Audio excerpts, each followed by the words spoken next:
A igreja pode sentar.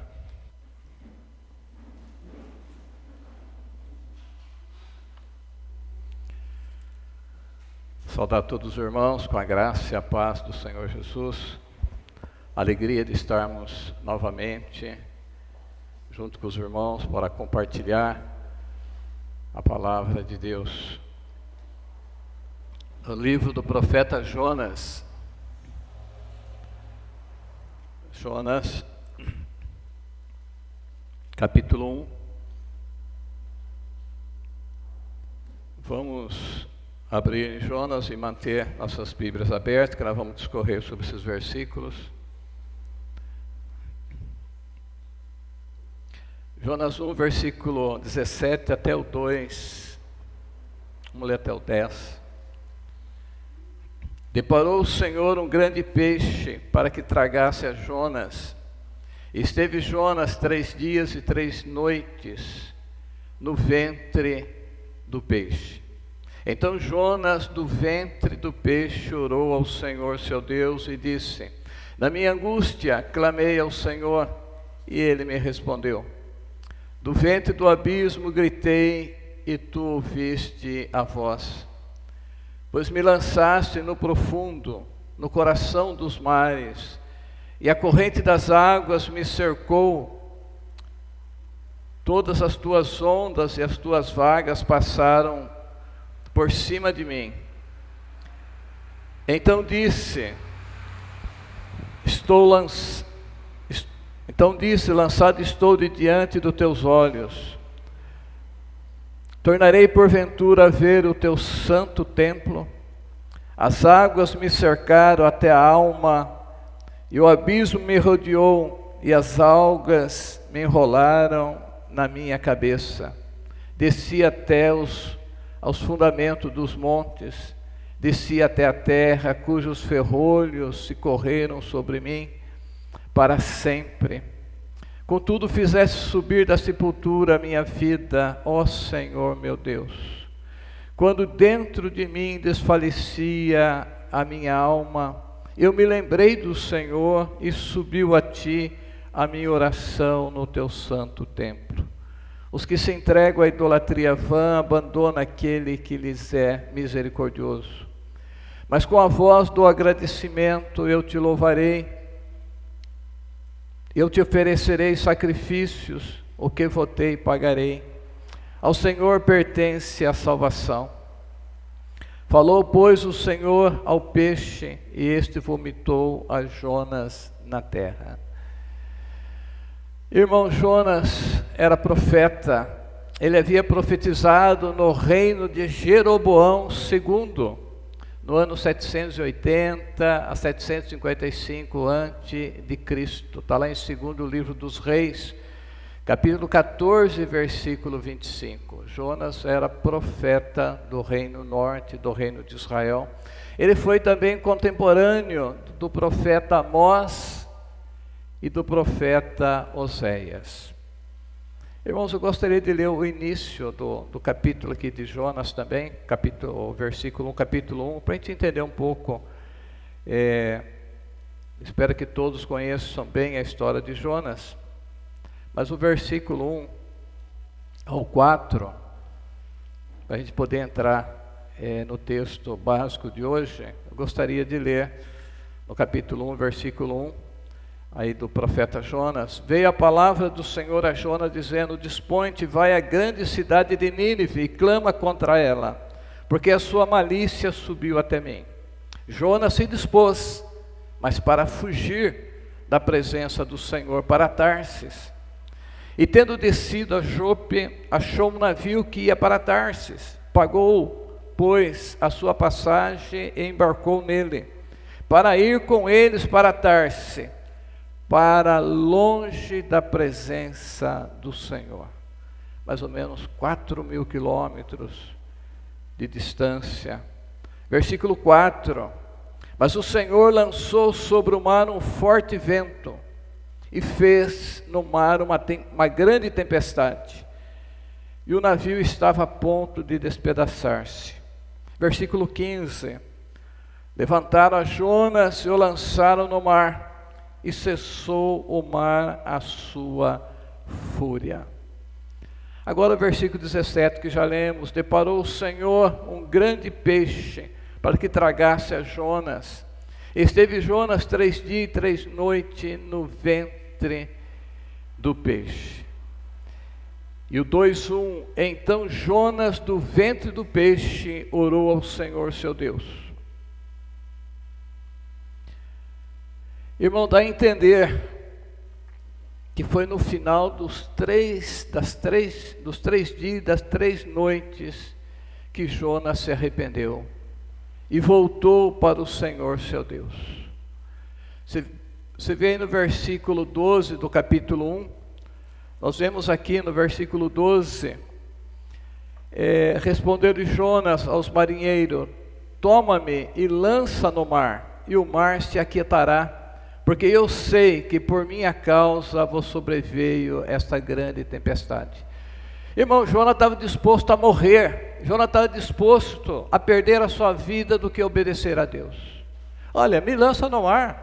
Ele podia ali nesse momento, naquela tempestade, se arrepender, buscar o Senhor, chorar pelo menos, mas Jonas, ele fala com a maior frieza: olha, se você me lançar no mar, a tempestade vai se acalmar, porque eu sei que é por minha causa. Então ele está disposto. E os marinheiros ainda ficaram,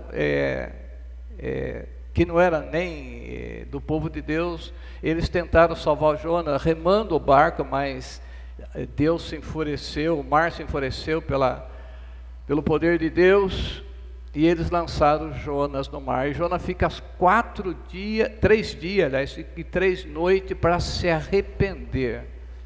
Você veja a dureza do coração de um filho de Deus. Jonas era crente. Então ele dá a entender que só no final desses 3 dias e 3 noites é que Jonas se arrepende. Porque pelo versículo 1, então Jonas do ventre, depois de 3 dias e 3 noites, orou ao Senhor seu Deus. No versículo 2, ele disse: na minha angústia clamei ao Senhor e ele me respondeu. Do ventre do abismo gritei e tu ouviste a voz. Irmão, uma das verdades mais benditas das Escrituras, mais consoladora da Bíblia, é que Deus ouve as orações. Deus ouve as nossas orações. Deus ouviu a oração de Jonas, um coração endurecido, rebelde. Jonas não queria obedecer. Não vamos entrar aqui em detalhe, porque ele não queria ir em Nínive. Nínive era inimigo de Israel, já tinha atacado Israel, levado Israel em cativeiro. Talvez familiares de Jonas tenham sido mortos ali, quando a Síria invadiu. Nínive é a capital da Síria, quando a Síria invadiu Israel. Ele sabia que ele ia anunciar o juízo de Deus, mas se o povo se arrependesse, Deus ia perdoar, e Jonas não queria o perdão do povo que ele odiava, que eram os ninivitas, os assírios. Bem, isso vamos deixar de lado, mas Jonas estava com o coração endurecido. Depois, ele preferiu ser lançado ao mar. Lançado no mar é perder a vida, é morrer, do que se arrepender, do que buscar a misericórdia de Deus. Ele ficou 3 dias e 3 noites no ventre do grande peixe, para depois se arrepender. Então nós vemos a dureza do coração de Jonas, mas Jonas orou. No versículo 2, ele diz: na minha angústia clamei ao Senhor e ele me respondeu. Do ventre do abismo gritei. Demorou, mas ele gritou, e tu ouviste a voz. Então, uma das verdades consoladoras é que Deus ouve. Deus ouve o nosso gemido, Deus ouve o nosso clamor, a nossa dor. Deus ouve quando sai lá da profundeza do nosso ser, da nossa alma. Essa é uma verdade bendita. Em toda a Bíblia nós encontramos isso. Testemunho do salmista, testemunho do profeta Jeremias. No Salmo 116, os primeiros versículos, o salmista, não sabemos quem é esse salmista, ele diz: amo o Senhor, porque Ele ouve a minha voz e as minhas súplicas. Amo o Senhor porque Ele ouve. Nós amamos a Deus porque Deus ouve as nossas orações, a nossa súplica.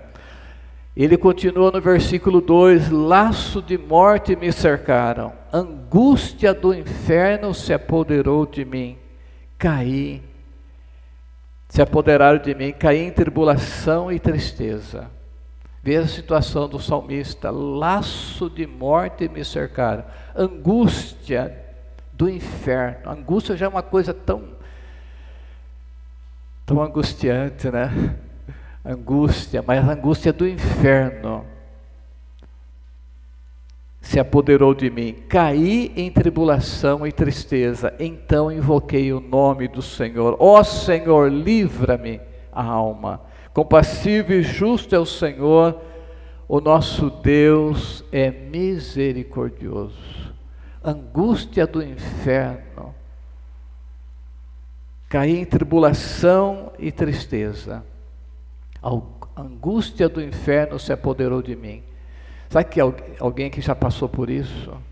Uma tristeza profunda na alma, no coração, na mente, escuridão, não tem saída. E nessa hora nós precisamos clamar. É uma oração que você nem sabe como fazer.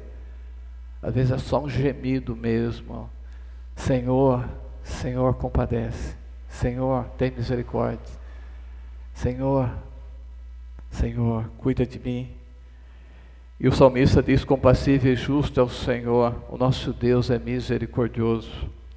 Voltando ali em Jonas: do ventre do abismo gritei, e tu ouviste a minha voz. Versículo 2. Versículo 3: pois me lançaste no profundo, no coração dos mares, e a corrente das águas me cercou.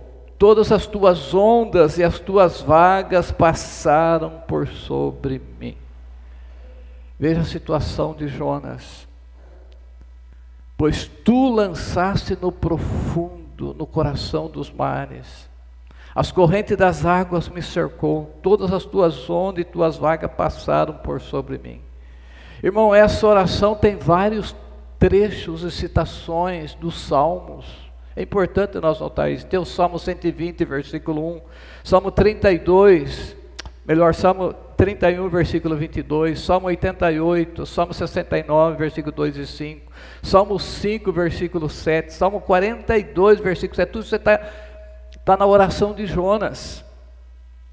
Jonas traz à memória, irmão, todo o conhecimento que ele tinha dos Salmos, enchendo assim a sua alma de esperança. É isso que nós precisamos fazer. Por isso que nós precisamos conhecer muito bem a palavra de Deus, para que na hora da angústia, da tribulação, nós possamos encher a nossa alma. Naquela hora nós possamos orar a palavra de Deus, nós possamos citar as promessas de Deus, a palavra de Deus em oração. Jonas faz isso aqui, ele traz a memória, depois de todo aquele sofrimento, a memória que ele tinha dos Salmos, e talvez da lei, ele conhecia a lei, mas aqui ele está citando tão somente o Salmo e vários Salmos. Irmão, Jonas está passando por uma experiência terrível, muito terrível. Ele não tem nenhuma dificuldade e nem constrangimento de dizer que foi Deus que fez isso com ele. Ele não tem, ele fala. Não tem constrangimento de dizer que Deus é o causador de todo o seu sofrimento e de toda essa tragédia. Deus é que fez isso. Olha aí: pois me lançaste no profundo, no coração dos mares. Apesar de ter sido os marinheiros quem lançou Jonas no mar, mas ele fala que foi Deus que lançou Jonas no mar. Ele sabia. Jonas está reconhecendo agora a disciplina severa de Deus. A mão de Deus está pesando sobre Jonas. E Jonas reconhece que Deus lançou ele na profundeza, no coração dos mares. E a disciplina de Deus, irmãos, é a prova de que Jonas era filho de Deus. Deus deixou Jonas ir no mais profundo abismo e depois Deus o tira. Então isso é prova. Deus disciplina Jonas severamente. A mão de Deus pesa sobre Jonas, porque ele era um filho. O escritor aos Hebreus, ele faz uma pergunta retórica: pois que filho há que o pai não corrige? Que filho há que o pai não corrige? Se está sem correção, não sois filhos, sois bastardos. Um crente que vive feliz no pecado, ele não é filho. O crente que vive feliz, uma vida de desobediência, ele não é filho. Feliz que eu digo, ele está bem. Não é uma felicidade, porque felicidade é só com Cristo. Mas ele está bem, ele não sente angústia, ele não sente a mão de Deus pesar. Então, se isso estiver acontecendo com você, está vivendo uma vida de desobediência, uma vida sem comunhão com Deus, e você está bem. Então, sonda o teu coração para saber se você é convertido mesmo, se você é um filho. Se você é um filho, Deus vai tratar com você. Que filho há que o pai não corrija? Todos nós temos tornado participante dessa correção. Mas olha o versículo 4. Então eu disse: lançado estou de diante dos teus olhos, tornarei porventura a ver o teu santo templo?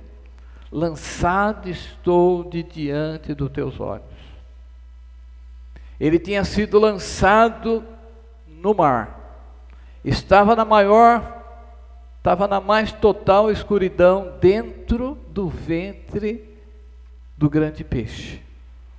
Agora ele sente o terrível desespero, da angustiante ausência de Deus.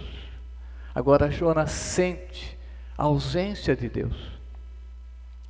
Ele está dentro de um peixe, na total escuridão.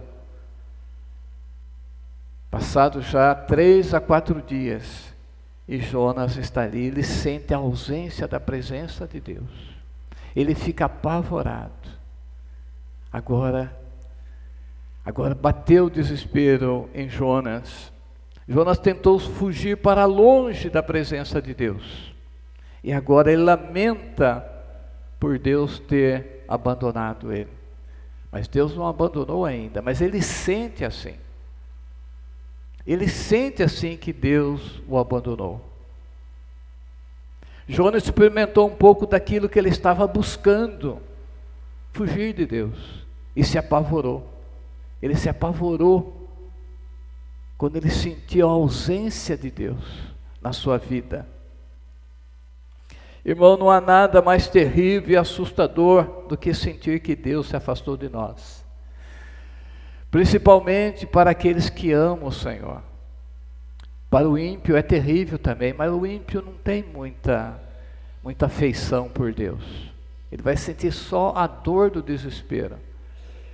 Mas nós, quando Deus se afasta de nós sentimos a ausência da presença, a ausência de Deus, da doçura, da comunhão, do deleite com Ele. É diferente. Aquele que ama a Deus, quando ele sente que Deus se afastou dele, e Deus faz isso. Grandes homens de Deus relataram isso em suas biografias. Tem momento, parece que eles estão em trevas, parece que Deus afastou deles. E ele sente uma angústia, um desespero. Isso faz com que eles se apeguem mais ao Senhor. Isso faz com que eles andem no temor de Deus constantemente. O medo, o pavor, a angústia de pensar em separar do Senhor. A dor na alma que a pessoa sente. Então aí ele se cuida, aí ele cuida do pensamento, ele cuida de tudo para não haver essa separação. É claro que essa separação não é definitiva, não é para sempre. Mas aquele que ama a Deus não quer separar do Senhor em momento nenhum. Ele quer que a luz do rosto de Deus esteja sempre brilhando sobre a vida dele. Ele quer gozar da comunhão, ele quer andar com o Senhor diariamente. Ele não quer Então não há nada mais terrível e assustador do que sentir que Deus se afastou de nós. Irmãos, e Deus se afastou de Saul definitivamente. E sabe o que quando Deus, o Espírito de Deus saiu de Saul, sabe o que aconteceu? Veio um espírito maligno e tomou conta de Saul. E veio da parte do Senhor. É assustador isso também. Saul foi cheio, ele foi, você vê um pouco antes desse relato, o Espírito de Deus tomou conta de Saul. Saul profetizou. Saul, ele foi usado por Deus, mas por causa da sua desobediência à palavra do Senhor, ele endureceu o coração. E o Espírito de Deus se retirou de Saul. E a Bíblia diz que da parte do Senhor foi enviado um espírito maligno, que Davi precisava dedilhar a harpa para dar alívio para Saul, para a alma de Saul. Então uma coisa triste, irmãos. Só que essa experiência de Saul foi para sempre. Não foi uma experiência como de Jonas. Deus se afastou dele eternamente. Não tem coisa pior do que isso. E o pecado e a desobediência nos afasta de Deus, irmãos. Isaías 59:2 diz: mas as vossas iniquidades fazem separação entre vós e o vosso Deus, e os vossos pecados encobrem o seu rosto de vós, para que não vos ouça. Então, Isaías 59:2, mas as vossas iniquidades fazem separação. O nosso pecado nos separa da comunhão com Deus, do deleite, do gozo, do prazer, da alegria. Qual a alegria do verdadeiro crente? É a comunhão com o Senhor. Não é dinheiro, não é fama, não é saúde. Tudo isso Deus pode nos dar. Mas o que nós anelamos? O que a nossa alma quer? A comunhão com o Senhor. E o que nosso pecado faz? Separa dessa comunhão. Nosso pecado nos separa. E longe da presença de Deus só há trevas, angústia, desespero e dor. Porque Deus é a fonte de toda a vida. Deus é a fonte da alegria, da paz. Deus é a fonte daquilo que a nossa alma deseja.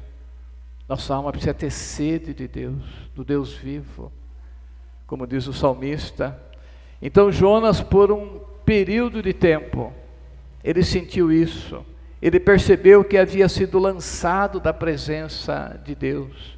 Pois me lançaste no profundo, no coração dos mares, lançado estou de diante dos teus olhos. Então Jonas estava sentindo assim, a ausência de Deus. E o desespero tomou conta do coração de Jonas. Eu creio que já tomou conta do nosso coração também. Muitas vezes nós sentimos assim. Parece que Deus não ouve. Parece que a gente clama, e parece que o vazio na nossa alma. E Deus nos prova. E Deus permite isso para a gente dar um valor que a gente nunca deu a Ele. Acima de tudo, acima da esposa, acima de filhos, acima de trabalho, acima de dinheiro, acima de tudo. Então Deus permite que nós sintamos isso, para nós dar valor à comunhão com Ele, para buscarmos, para não brincarmos com o pecado. Deus tem que fazer isso, Deus faz isso. Deus traz angústia à nossa alma, profunda dor, quando nós fazemos coisas erradas. E Deus precisa fazer, para a gente dar valor, para a gente tomar cuidado, para a gente ser vigilante, para a gente não viver de qualquer jeito, para a gente levar as coisas de Deus a sério. Deus nos trata assim, a gente sente essa ausência de Deus na nossa vida, como Jonas sentiu aqui. Lançado estou de diante dos teus olhos. Agora, irmãos, pensa na infinita agonia será para aqueles que serão lançados da face do Senhor para sempre e por toda a eternidade. Será um desespero indescritível. O verdadeiro crente, ele já passa por isso, momentos que a gente sente um profundo vazio, uma angústia, parece que Deus se afastou de nós. Mas isso é bom, em parte isso é bom, Deus fazer isso. Não seria bom porque fizemos alguma coisa errada, ou às vezes é só uma aprovação mesmo, ou às vezes muitas vezes Deus nos entrega, como Ele fez com Jó, Deus nos entrega em certa parte a Satanás, para que Satanás nos trate com a nossa vida. Deus permite isso, mas só que Deus está cuidando, Ele coloca na fornalha, mas Ele fica vigiando até onde nós podemos aguentar. Como Ele fez com Jonas.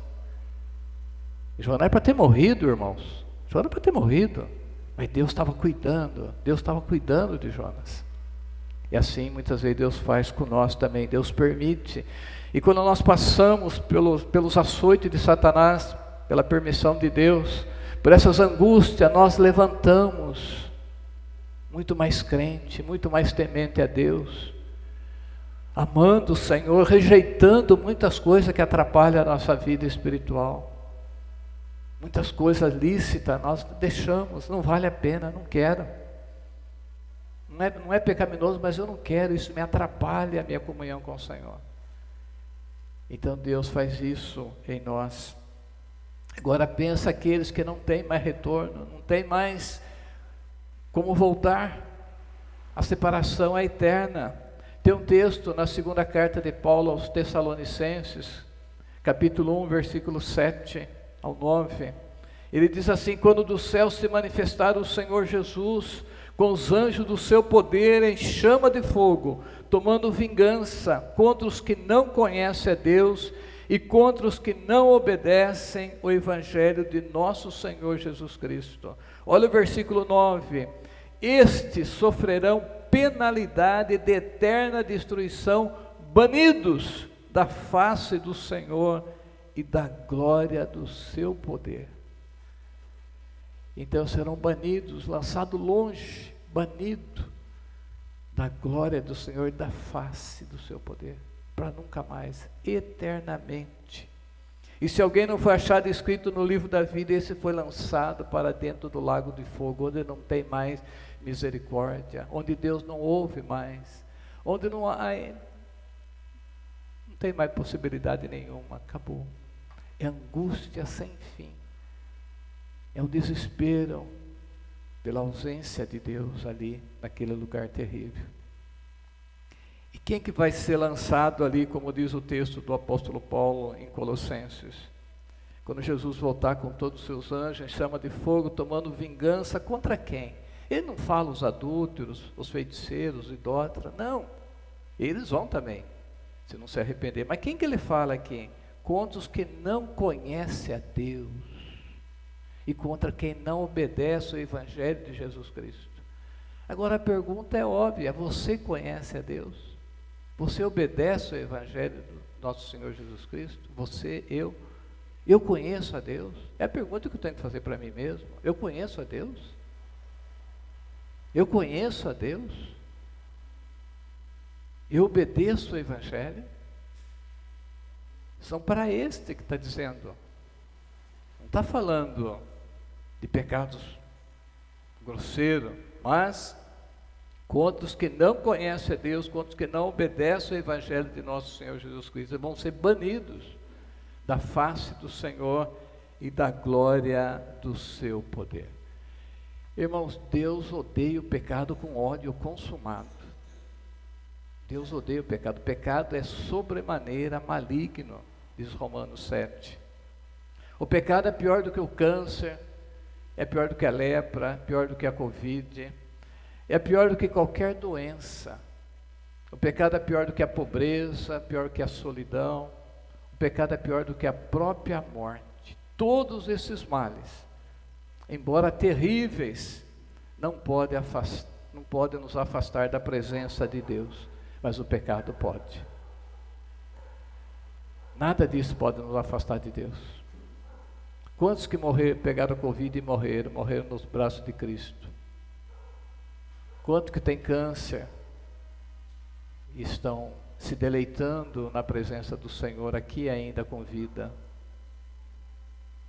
Quantos? essas coisas não afastam nós de Deus. Ela aproxima mais ainda do Senhor. Agora o pecado afasta. O pecado nos afasta de Deus. Olha Jonas 2,4. Tornarei porventura a ver o teu santo templo? Por que Jonas faz nessa oração ele fala isso? O templo em Jerusalém era o lugar de comunhão com Deus, onde o povo se encontrava com Deus, era ali. Deus só, no Antigo Testamento, ele manifestava no templo, onde ele se levava suas ofertas, fazia seus sacrifícios, o sacerdote aspergia o sangue do animal, o pecado era coberto, até vinha o verdadeiro cordeiro para fazer um verdadeiro sacrifício, mas era aceito, eles gozavam da comunhão com Deus ali. Ali a glória de Deus, a Shekinah, manifestava a presença de Deus ali no templo. Então Jonas lhe pergunta: tornarei porventura ver o teu santo templo? Irmão, sem dúvida, Jonas, ele pensou que sua vida tinha chegado ao fim. Jonas tinha, vou dizer certeza, mas ele pensou que sua vida tinha acabado. Não tinha como ele sair. Não tinha. Ele sentiu o desespero da ausência de Deus. Olha o versículo 5. As águas me cercaram até a alma, o abismo me rodeou, as algas se enrolaram na minha cabeça. Versículo 6, desci até os fundamentos dos montes, desci até a terra, cujos ferrolhos correram sobre mim para sempre. Contudo, fizesse subir da sepultura, olha como que ele sentia, a minha alma, ó Senhor meu Deus, cujos ferrolhos me cercaram, cujos ferrolhos se correram sobre mim para sempre. Então veja aí no versículo 6, cujos ferrolhos se correram sobre mim para sempre. O que quer dizer isso, irmão?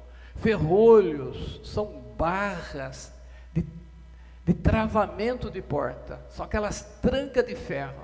Eu não estava sentindo, ele foi trancado.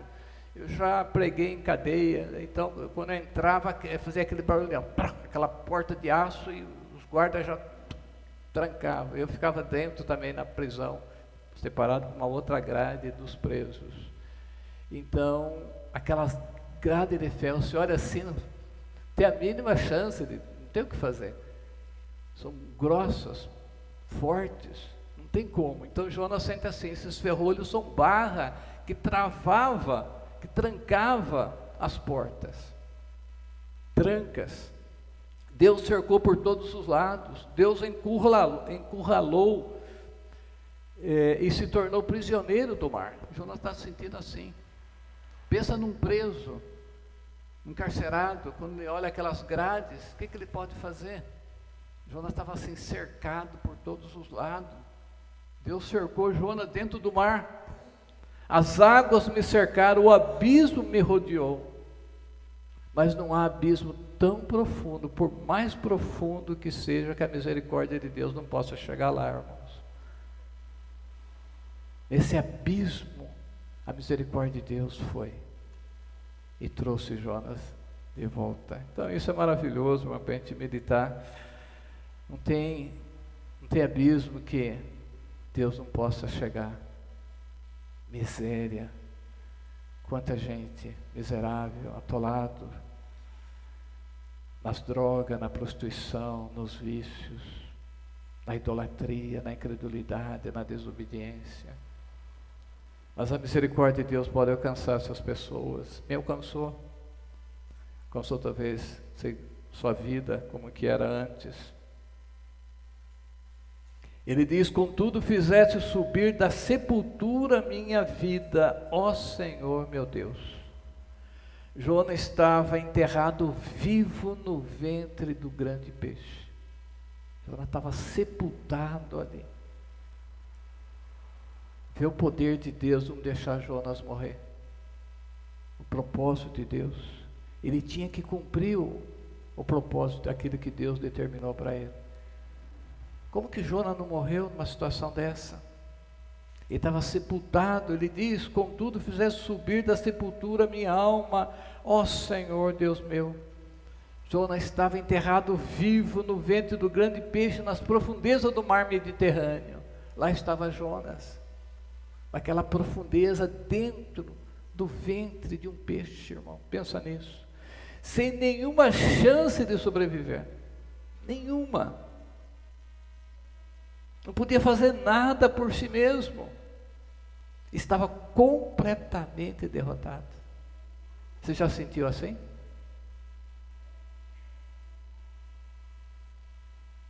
Não tem o que fazer. O que eu vou fazer? Não tem para onde ir. Não tem para onde ir. Eu lembro da oração do rei Josafá: Senhor, o que nós podemos fazer com essa multidão que veio contra nós? Sabemos o que fazer, mas nossos olhos estão postos em Ti. Ajuda-nos, socorre-nos. E Deus age. E Deus age, irmãos. Pensa nessa situação. No profundo, no coração do mar, dentro de um peixe, numa escuridão total. E Jonas agora ele começa. Agora ele foi chacoalhado, agora ele despertou. Agora o desespero tomou conta dele. Agora ele sentiu realmente a ausência de Deus. O que é estar ausente de Deus? Muita gente que vai vivendo, irmãos, fala de igreja, de Bíblia, que nada, porque eles vão indo. Eles têm a misericórdia de Deus, a graça comum ainda aqui neste mundo, mas vai chegar a hora do pavor, a hora que eles veem que acabou. Que angústia. Que angústia, irmãos, que angústia, indescritível, não tem palavras. Aí eles vão sentir. Hoje o ímpio vive bem, o incrédulo, sem Bíblia, sem Cristo, sem oração, sem nada. Ele é beneficiado ainda com tanta graça de Deus, mas lá acabou. Nem a ponta, como o rico pede, molha o dedo na água, olha a ponta do dedo na água e me refresca a língua, porque eu estou atormentado nessa chama. Então aí é o fim. Aí o pavor, esse pavor que é terrível, essa angústia que você acabou. Quando se tem a esperança que nos ajuda a viver, irmãos, está doente, tem esperança de uma cirurgia, tem esperança de medicamentos, tem esperança de alguma coisa, tem esperança, vai dar, vai chegar. Está sem dinheiro, mas o dinheiro pode chegar a qualquer hora. E quando acaba a esperança? Quando não tem mais esperança? Você já passou algum momento assim, pequeno, que você não viu saída? Mas tinha saída, só que você não enxergava. Como que é triste isso, como que isso apavora. Irmãos, porém, quando tudo parecia perdido, Deus arrancou das entranhas da morte e trouxe de volta a vida. Deus tirou Jonas daquele lugar.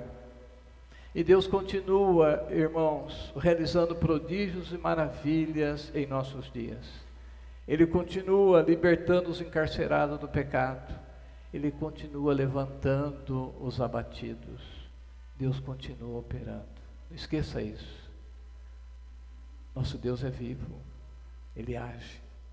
Ele ouve, Ele está presente. O gemido lá da alma, Ele escuta.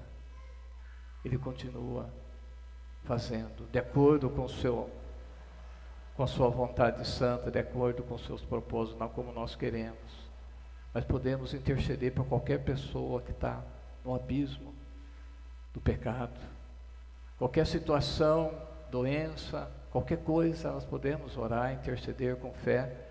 Esperar pela graça de Deus, pelo agir do Senhor.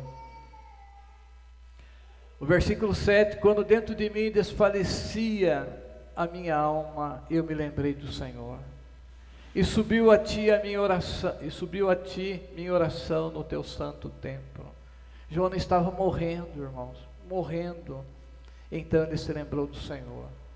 Para que deixar chegar nesse ponto? Jonas preferiu ser lançado no mar, Jonas ficou 3 dias e 3 noites dentro do peixe.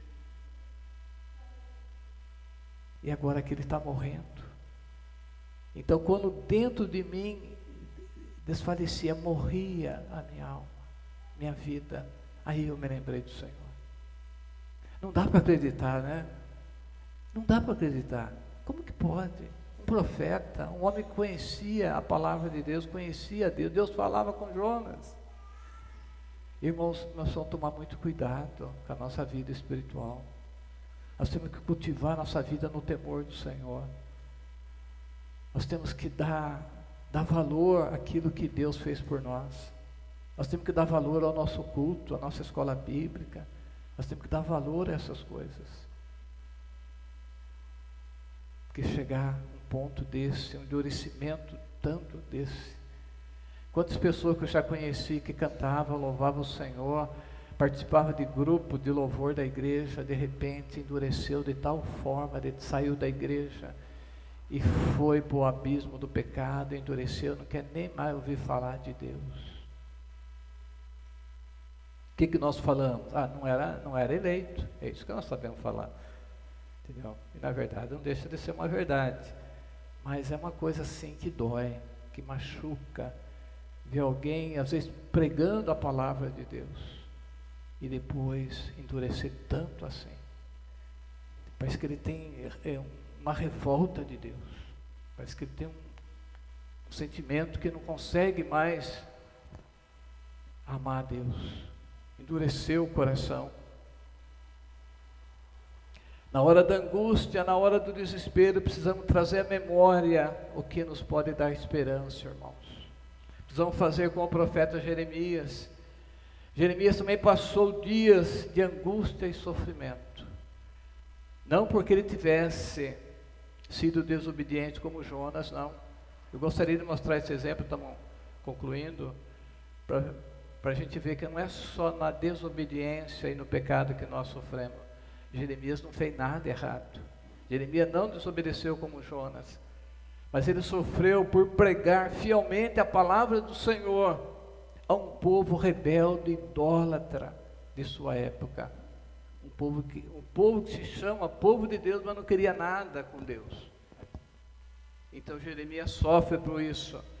Em Jeremias 38:6 diz assim: tomaram então a Jeremias e lançaram na cisterna. Desceram a Jeremias com cordas. Na cisterna não havia água senão lama, e Jeremias se atolou na lama por anunciar a palavra de Deus. E lá em Lamentações, que é Lamentações de Jeremias, capítulo 3, 53, ele diz: para me destruir, lançaram-me na cova e atiraram pedras sobre mim. Lançaram Jeremias numa cova e jogaram pedras sobre ele. Ele estava atolado na lama, sabia que aquela lama até onde que ia, até a cabeça. E no meio de todo esse sofrimento, ele queria trazer à memória o que poderia dar esperança. Então ele se lembrou do quê? Das misericórdias do Senhor.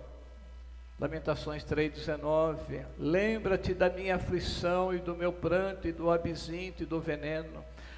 Lembro-me, a minha alma continuamente o recorda e se abate dentro de mim. Quero trazer à memória o que me pode dar esperança. As misericórdias do Senhor são as causas de não sermos consumidos, porque a sua misericórdia não tem fim. Renova-se a cada manhã e grande é a sua fidelidade. Isso que nós temos que fazer. Foi o que Jonas fez, mas demorou tanto. Ele trouxe ao seu coração, à sua memória, todos os salmos que ele conhecia, toda a palavra de Deus. Aqui agora Jeremias, jogaram ele na cisterna com lama, jogaram numa cova e atiraram pedra. O que ele podia fazer? Eu quero trazer à memória o que me pode dar esperança. Ele lembrava dessa dor toda, da minha aflição, do meu pranto, do absinto, do veneno. A minha alma continuamente eu recordo e abate dentro de mim. Então eu quero trazer à memória o que me pode dar esperança. Ele lembrou do que? Da misericórdia do Senhor. São as causas de não sermos consumidos. Por que Jonas não foi consumido? Por causa da misericórdia de Deus. Por que você não é consumido? Por que eu não sou consumido? Por causa da misericórdia do nosso Deus. as águas correram sobre a minha cabeça, então disse, estou perdido. Lamentações de Jeremias 54. Da mais profunda cova, Senhor, invoquei o teu nome. Ouviste a minha voz, não esconda os ouvidos aos meus lamentos, ao meu clamor. Olha agora o versículo 57, Lamentações 3. De mim te aproximaste no dia em que te invoquei e disseste, não temas. Olha a diferença de quem está sofrendo injustamente por amor, por temor a Deus, de quem estava sofrendo por causa do pecado. Aqui Deus se aproxima de Jeremias. De mim te aproximaste no dia que te invoquei e disseste, não temas. Deus estava com Jeremias na cova, na lama. Jeremias, não temas. Irmãos, concluindo, ninguém desceu num abismo mais profundo do que o Senhor Jesus. E desse abismo quase que infinito, ele clama, Deus meu, por que me desamparaste? Então lá na cruz, Jesus sentiu também a angústia da separação de Deus, do Pai. Não por ele, mas por nós, para que nós pudéssemos ser reconciliados com Deus.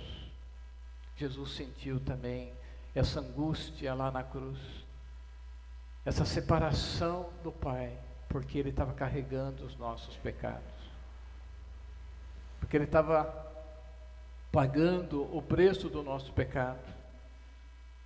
Deus meu, por que me desamparaste? Irmãos, se cremos de todo o coração no Senhor Jesus, não seremos abandonados por Deus para sempre.